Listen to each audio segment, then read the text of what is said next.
বন্ধুরা, দেখো করলার একটা রেসিপি। তো এটা গরম গরম ভাতে গরম গরম দারুণ লাগে খেতে। তো তোমরা যদি করে খেতে চাও তো চলো রেসিপিটা তোমার সঙ্গে শেয়ার করবো। তার আগে একটু খেয়ে দেখে নিই। তো দারুণ লাগে, মাছ মাংস ফেল।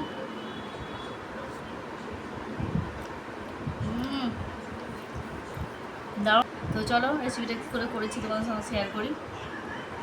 এই যে করলাগুলো ভালোভাবে ধুয়ে নিয়েছি, আর বোঁটাগুলো একটু কেটে নিয়ে আমি গরম জলে একটু লবণ দিয়ে ফুটিয়ে নিয়েছি, সেদ্ধ করে নিয়েছি। তো সেদ্ধ হয়ে গেছে, ঠান্ডা হয়ে যাওয়ার পর এই যে আমি কেটে নিয়েছি, কেটে নিয়ে বীজগুলো বের করে নিয়েছি। তো এইভাবে সমস্ত বীজগুলো বের করে নিতে হবে কেটে।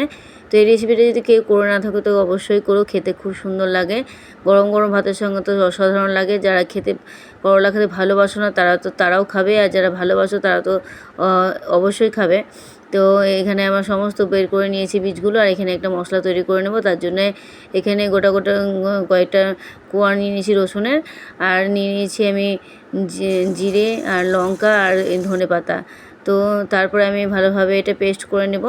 পেস্ট হয়ে গেছে, এখানে নিয়ে নিচ্ছি একটু এই যে বীজটা বের করে রেখেছিলাম সেটা। তো আর একটা কথা বলতে ভুলে গেছি, যেটা সর্ষেও নিয়েছি দু রকমের। তোমার কাছে দু রকমের সর্ষে না থাকলে এক রকমের সর্ষে নিতে পারো।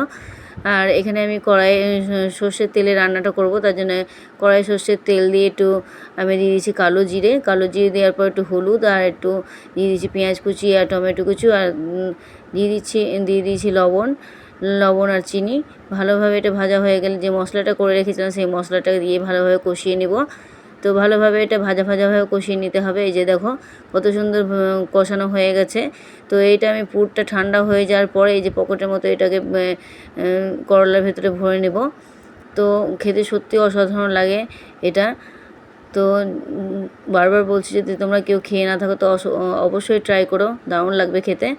তো এই যে সমস্ত পুরগুলো আমি ভরে নিচ্ছি, এভাবে ভরে নিতে হবে। তো ভরা হয়ে গেছে সমস্ত পুরগুলো।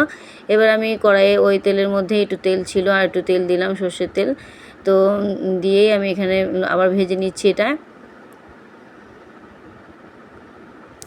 তো এটা ভালোভাবে ভেজে নিতে হবে। আমি একটু দিয়ে দিচ্ছি পেঁয়াজ, মুখে পড়লে খুব সুন্দর লাগে। আর একটু দিয়ে দিচ্ছি কাঁচা লঙ্কা চিড়ে, আর একটু লবণ আর একটু মিষ্টি দিয়ে দেবো, দিয়ে ভালোভাবে একটু ভেজে নিব। তো এটা খেয়ে দেখবে অসাধারণ লাগে খেতে। তো এই যে মশলা, আমার কাছে একটু মশলা যে করেছিলাম সেটাও ছিল, তার জন্য ওটা আবার দিয়ে দিলাম। তো ভালোভাবে কষিয়ে নিয়েছি। এবার দেখো কত সুন্দর লাগছে দেখতে। গরম গরম ভাতের সঙ্গে খেয়ে দেখবে দারুণ লাগে। তো কেমন লাগলো ভিডিওটা অবশ্যই জানিও। ভালো লাগলে লাইক কমেন্ট শেয়ার করতে ভুলো না।